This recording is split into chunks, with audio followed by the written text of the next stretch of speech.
1세기 초대 교회의 역사를 보면 참 드라마 같은 일들이 많이 일어났습니다.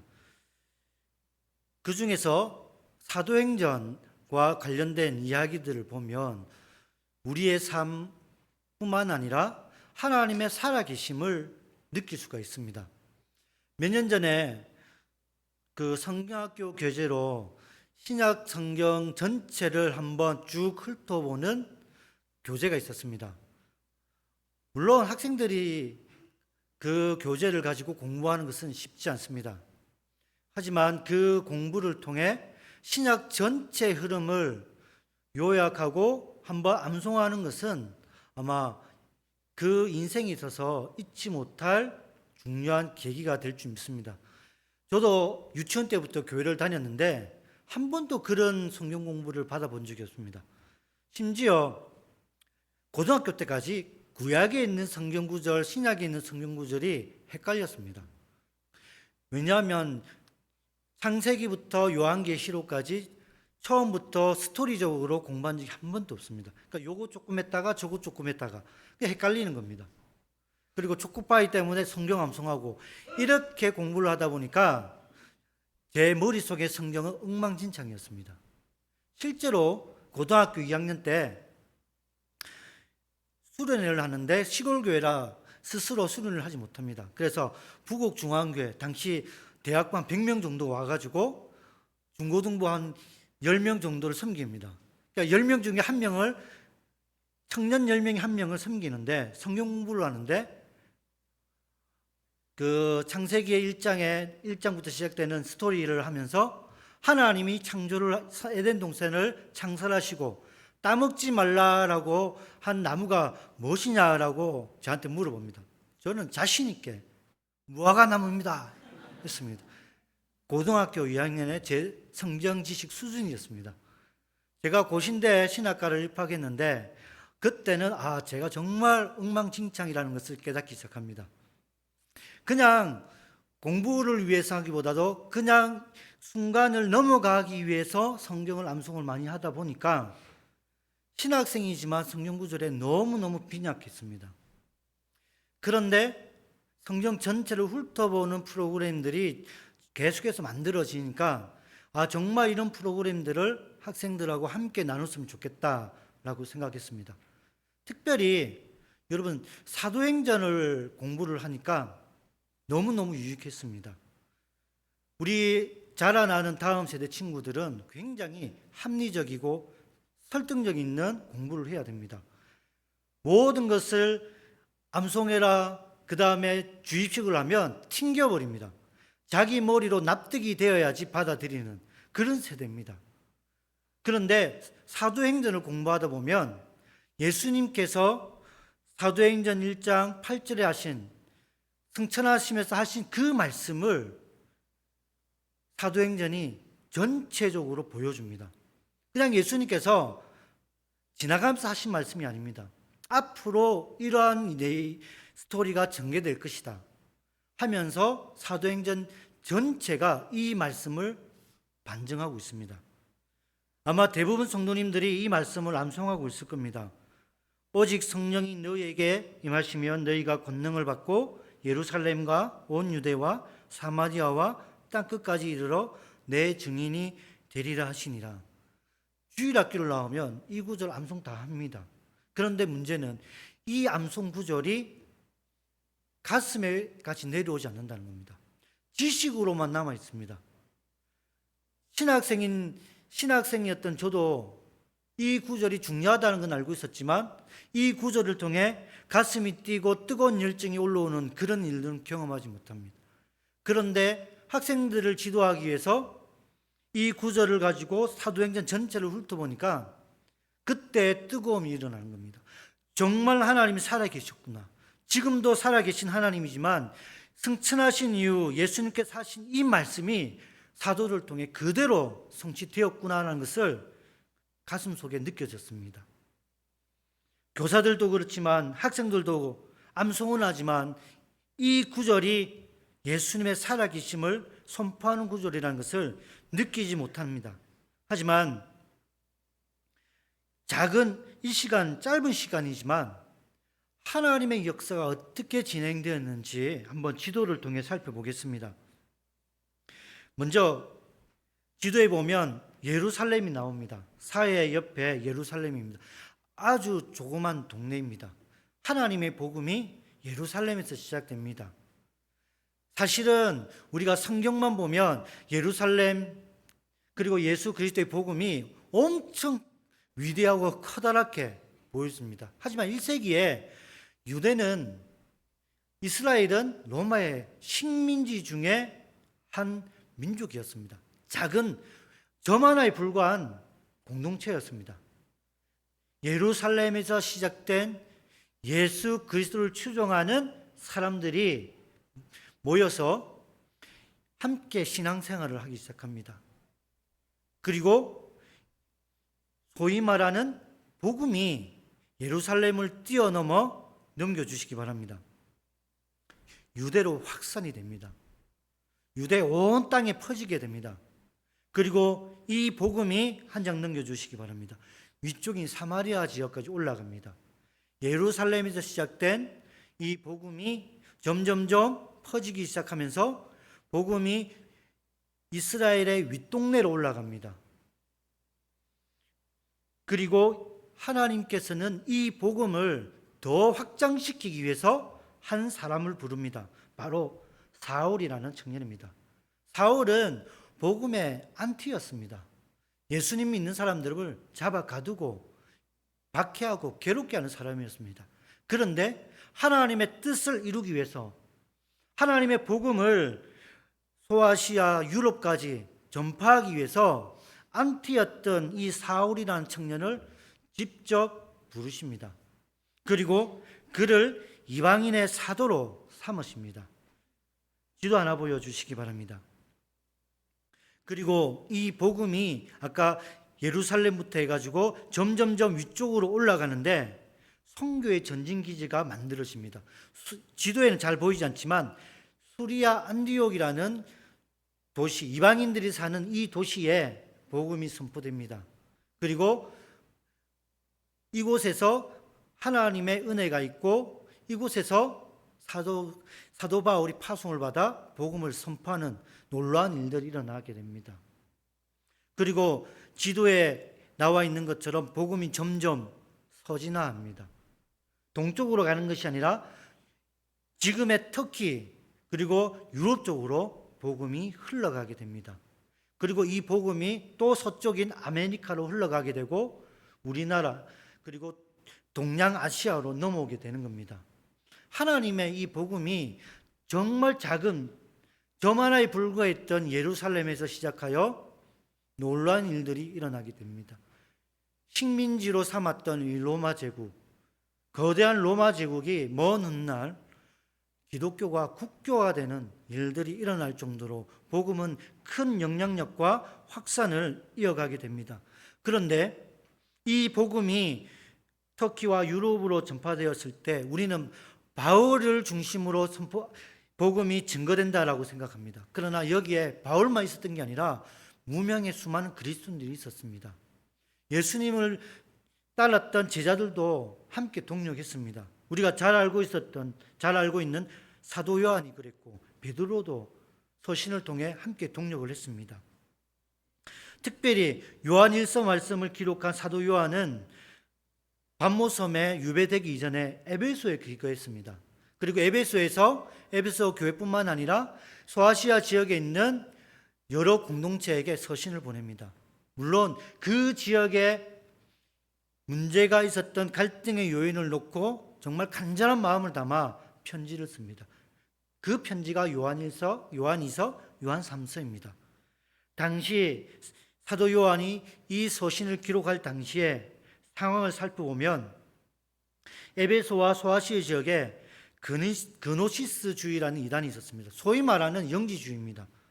자신들이 가지고 있는 지식은 하나님께 직접 받았던, 직통 계시받았던 말씀이다 하면서 교만합니다. 뿐만 아니라 예수님의 성육신을 부인해 버렸습니다. 이때 등장하는 단어가 안티 그리스도입니다. 적 그리스도. 거짓 교사, 거짓 선지자 노릇했던 이 안티 그리스도인들이 교회마다 생기기 시작한 겁니다. 이들은 하나님의 복음을 저해합니다. 예수님이 하나님의 아들이 아니다. 뿐만 아니라 성도의 거룩한 삶을 부인하고 오히려 자신들이 가지고 있던 초자연적인 그런 계시받은 지식이 정말 중요한 것이다 라고 가르치기 시작합니다. 그러니까 예수님을 믿기 시작했던 수많은 그리스도인들이 믿음이 흔들립니다. 그래서 사도 요한이 여러분이 믿고 있는 그 복음이 진짜라는 것을 강조합니다. 요한일서 5장 13절 말씀을 보면 내가 하나님의 아들의 이름을 믿는 너희에게 이것을 쓰는 것은 너희로 하여금 너희에게 영생이 있음을 알게 하려 함이라. 사도들이 전해준 이 복음이 진짜라는 것을 강조하고 있는 겁니다. 여러분을 힘들게 하는 거짓 교사들이 말하는 그런 지식들을 믿지 말라는 겁니다. 그러면서 오늘 우리가 읽었던 본문이 시작됩니다. 오늘 우리가 읽었던 본문 4절에는 사도 요한이 세 가지를 강조합니다. 세 가지 초점을 맞춰서 이야기를 하는데 그 첫 번째는 예수 그리스도입니다. 하나님의 아들이지만 우리를 구원하기 위해 친히 이 땅에 오신 메시아 예수님을 언급합니다. 그리고 두 번째는 예수 그리스도의 증인으로 살아가고 있는 우리라는 존재입니다. 그리고 마지막 세 번째는 우리가 전하는 복음을, 우리가 전하는 가르침을 받아야 할 너희라는 존재가 있습니다. 이 세 가지 존재에 초점을 맞추고 서술합니다. 특별히 사도 요한은 예수님의 초점을 가장 많이 강조합니다. 예수님을 소개할 때 태초부터 있는 분, 아버지와 함께 계시던 영원한 생명, 생명의 말씀, 그리고 생명이라는 단어를 들어 예수님의 성육신함, 예수님의 신성을 강조하는 겁니다. 왜냐하면 주변에 많은 적그리스도인들이 예수님의 성육신을 거부했기 때문입니다. 예수님이 정말 하나님의 아들이시고 우리의 생명이시고 그리고 우리를 구원한 메시아라는 것을 강조했던 것입니다. 그리고 여기 두 번째로 언급하는 우리라는 것은 성령을 통해 사도로 살아가는 영적인 지도자들을 지칭합니다. 하나님의 놀라운 은혜를 경험한 사람들, 예수님의 삶과 함께 동고동락했던 사도들, 부인할 수 없는 예수님의 증인들을 지칭하고 있는 것입니다. 뿐만 아니라 초대교회 각 지역에는 이름조차 알려지지 않았던 수많은 무명의 증인들이 있었습니다. 성경에는 기록되지 않았지만 다른 문헌들에 보면 정말 자신의 생명을 내어놓고 복음을 전했던 수많은 사람들이 등장합니다. 이들은 마지막까지 자신의 생명을 놓고 순교를 당합니다. 그 순교당하는 모습을 통해 예수님을 믿는 사람도 생기기 시작했던 것입니다. 우리라는 존재, 이 우리를 통하여 그리고 너희에게 복음을 전한다라는 것을 사도 요한은 강조합니다. 그리고 너희라는 존재는 대부분 이방인 그리스도인들입니다. 예수님을 간 믿었던 어린아이 같은 그런 그리스도인들, 흔들리기 쉽고 좌절하기 쉽고 낭망하기 쉬운 이들, 하나님의 복음의 가르침을 받고 누군가의 섬김을 받아야 할 연약한 신앙인들을 지칭합니다. 근데 어찌 보면 예수 그리스도, 영적인 지도자들, 그리고 영적인 지도자들의 도움을 받아야 할 연약한 신앙인들, 이 세 부류는 교회입니다. 교회. 교회 안에는 예수 그리스도, 교회의 주인이신 예수 그리스도를 중심으로 영적인 지도자들이 있고 그리고 일반 성도들이 있습니다. 사도 요한은 교회를 통하여 함께 교제하고 예배하는 것을 강조합니다.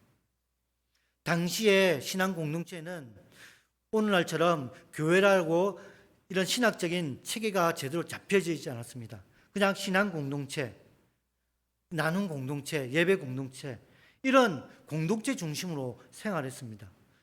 신학이 발달하고 학문이 발달하기 때문에 오늘날 교회라는 단어를 많이 사용하고 있습니다. 그런데 오늘날 빗대어서 말하면 이 교회가 정말 중요한 역할을 해야 되는데 그 역할이 뭐냐면 바로 교제라는 것입니다. 사귐과 누림. 사실 오늘 본문 3절을 보면 사귐과 누림이라는 단어가 나오는데 이 두 단어는 똑같은 단어입니다. 한글 성경에만 다르지 헬라어 원문을 보면 이 두 단어를 코이노니아라는 헬라어 원문을 사용하고 있습니다. 이 코이노니아는 그냥 단적인 성도들의 교제를 말하는 게 아니라 예수 그리스도의 복음 안에서 서로 영적인 교제를 한다라고 말합니다. 그냥 우리가 성도들이 모여가지고 밥 먹고 세상 이야기하고 이게 교제가 아니라 정말 말씀을 가지고 영적인 유익을 위해 교제하는 것, 이것이 성경이 말하는 코이노니아입니다. 하나님과의 영적인 교제, 예배를 통하여 성도들이 하나님과의 교제를 누립니다. 더 나아가 하나님께 받은 그 은혜를 가지고 성도들이 서로 나누고 기도해주고 그리고 함께 위로해주는 그런 영적인 교제까지 확산되는 게 교회의 모습이라는 것입니다. 그래서 사도 요한은 마지막 4절에서 예수님 안에서 일어나는 그런 교제가 기쁨이 충만하다는 것입니다. 그러나 오늘날 한국 교회 안에 보면 이런 성경에서 말하는 영적인 교제보다는 인위적인 교제가 많이 생기기 시작합니다. 심지어 자기가 원하지 않으면, 자기가 생각하는 바와 다르면 참여하지 않는 그런 모습들도 많이 있습니다. 예배는 드리지만 성도들과의 교제를 하지 않는 성도들이 점점 늘어나고 있습니다. 특별히 대형 교회일수록 이런 모습이 많이 일어납니다. 하지만 참다운 교회의 모습은 두 가지의 교제가 동시에 일어납니다. 하나님과의 예배의 교제, 성도들 간의 교제가 동시에 일어나는 것이 성경에서 강조하는 교제의 모습입니다. 하나님께 받은 그 말씀을 붙들고 서로가 위로해주고 기도해주는 그 교제의 풍성함을 통하여 성도들이 하나가 될 수 있다는 것입니다. 이러한 영적인 교제, 코이노니아를 하기 위해서는 성도들 가운데에 누군가는 섬겨야 됩니다. 누군가는 지도자가 되어야 되는 것입니다. 누군가는 자신의 것을 내어놓고 헌신해야 됩니다. 1세기의 초대교회 당시에 하나님의 복음을 증거하고 증인으로 살았던 사도들, 영적인 지도자들이 있었던 것처럼 교회 안에도 먼저 믿었던 성도들 가운데에 자신을 헌신하고 공동체를 섬기기 위해 자신의 것을 내어놓는 그런 성도들이 있어야 된다는 겁니다. 바로 우리라는 존재입니다. 우리라는 존재가 있어야 진정한 교제가 일어날 수 있습니다. 우리 신학대학원에 이성호 교수님 계시는데 그분은 교회의 모든 직분은 예배의 직분이라고 강조합니다. 하나님이 우리에게 직분을 주셨는데 그 직분은 그냥 주신 직분이 아니라 하나님을 예배하기 위한 직분이라는 겁니다. 우리가 받았던 직분과 직책은 하나님의 뜻을 이루어드리는 영적인 직분이라는 것을 우리는 기억해야 됩니다. 그래서 직분자는 다 지도자가 되어야 됩니다.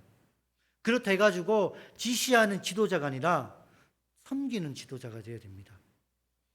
목장에서 교사로, 새가족, 보이지 않는 곳 곳곳에 섬기는 지도자가 되어가지고 믿음이 연약한 분들을 돕고 그리고 섬기고 그리고 그들을 위해서 헌신할 수 있는 그런 영적인 지도자가 되어야 되는 것입니다. 예수님이 말씀하신 것처럼 주는 것이 복이 있다. 이 말씀처럼 주기 위해서는 받아야 되는 겁니다. 그런데 신기한 것은 지금 내 손에는 그리고 지금 내 주머니에는 없지만 주기 위해서 하나님께 기도하다 보면 하나님 채워주신다는 겁니다. 내게는 없지만 하나님 나라에는 풍성하기 때문에 하나님이 주신 것으로 나눌 수 있고 섬길 수 있다는 것입니다. 이게 하나님 나라의 통치 원리였습니다.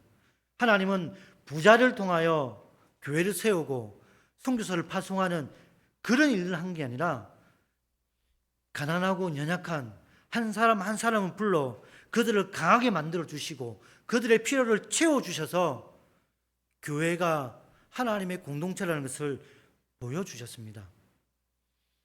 그래서 공동체는 하나님 안에서 말씀을 가지고 영적인 교제를 계속해서 이뤄나가야 됩니다. 그 안에서 많은 성도들이 회개하고 많은 성도들이 주께로 돌아오고 많은 성도들이 하나님이 주신 은혜 안에서 새 힘을 얻고 살아가게 되는 것입니다. 초대교회는 이런 나눔의 공동체가 활성화되었습니다. 박해가 있고 핍박이 있었습니다. 공동체가 하나가 되어서 똘똘 뭉쳐서 순교를 당하고 박해를 당했지만 서로 위로해주고 하나님 나라를 소망하며 이겨나갔던 것입니다. 작은 점 하나에 불과했던 그 식민지의 종교가 로마 제국을 집어삼켰습니다. 바로 이런 공동체의 사귐과 누림으로 인해서 말입니다. 사랑하는 성도 여러분, 말씀을 정리하겠습니다. 오늘 한국교회, 아니 우리 부산 북교회가 지향해야 할 공동체의 모습 중에 한 가지는 바로 사귐과 누림이 있는 모습이어야 됩니다. 예배만 드리고 나눔을 하지 않는 그런 모습이 아니라 목장에 들어가서 예수님의 그 크신 사랑으로 서로 나누고 기도해주고 그리고 서로 섬기는 모습, 그 하나하나를 통하여 하나님이 역사해 가는 것입니다. 나 하나쯤이가 아니라 나 한 사람이라도 기도하고 나 한 사람이라도 헌신해 가는 그런 모습을 통하여 하나님은 일해 가십니다. 어제 제가 결혼식을 서울에 갔다 왔는데 예전에 같이 학교를 다니고 카풀했던 그 개척 당시의 교회를 생각했습니다. 그 당시에는 청년이 20명에 불과했습니다. 근데 지금은 800명이 모인답니다. 근데 제가 봤을 때는 찬양하는 것도 허술하고 많이 허술해 보입니다. 그런데 청년들이 계속 모이는 겁니다. 이유를 물어봤습니다. 거기 그 교회 다니는 누군가의 이유를 물어보니까 상처 입은 청년들이 많이 모인다는 겁니다. 찬양하는 것도 허술하고 하여튼 뭔가 허술하지만 예수 그리스도를 강조하는 겁니다. 성경 공부를 통하여 예수 그리스도의 말씀을 통해 치유가 일어나니까 소문이 난 겁니다. 어느 순간에 청년들이 모이기 시작합니다. 동영상을 보면 와, 이 청년들이 이렇게까지 모이구나 할 정도로 많이 부실합니다. 그런데 자기들끼리는 회복이 일어나니까 이 모임이 활성화되는 겁니다. 여러분, 교회 건물보다 더 중요한 것은 바로 하나님이 우리를 통해 만들어 놓으신 모임이라는 것입니다. 그 모임을 통해 서로 하나님의 은혜를 나누고 서로 기도해주고 하나님 나라를 소망하며 하나가 될 때 이 시대에 한국 교회의 모델이 될 수 있는 공동체가 생기기 시작하는 것입니다. 코로나 이전에 한국 교회가 많이 힘들었습니다. 그런데 코로나 이후는 더 힘들어졌습니다. 그런데 신기한 게 있습니다. 코로나 이후에 더 성장하고 부흥한 교회가 있다는 것입니다. 많은 교회들이 무너지고 문을 닫았지만 코로나 기간에 수십 배 늘어나는 교회가 있습니다. 수십 배 성도들이 모이는 교회가 있습니다. 근데 그 교회들을 분석해 보면 바로 모임이 있다는 것입니다. 그 모임 가운데에 하나님을 사모하고 그 모임 가운데 예수님을 찬양하고 예배하는 그런 모습을 통해 성도들이 회복이 일어나는 것입니다. 오늘 우리가 꿈꾸는 특별히 본문에서 말씀하는 교회 공동체의 모습, 말씀을 통해 예배를 통해 우리의 심령이 회복되어지고 그 심령이 우리의 고백과 나눔을 통해 믿음이 연약한 성도들에게까지 함께 나누고 사귐이 있는 그런 공동체, 그런 공동체가 우리 부산 북교회가 되기를 간절히 소원합니다. 이제 하반기부터 본격적으로 우리 목장 모임이 재개됩니다. 많은 목장들이 더워서 방학이라 생각했지만 하반기부터 우리 목장 모임이 활성화되고 그냥 잘된 얘기가 아니라 우리 목사님 말씀하시는 그 말씀 가지고 목장 나눔 자료를 가지고 진지하게 하나님 나라를 소망하고 그리고 그 말씀을 나누며 함께 뜨거움을 회복하고 그리고 함께 기도하고 함께 웃고 함께 우는 그런 목장 되기를 간절히 소원합니다.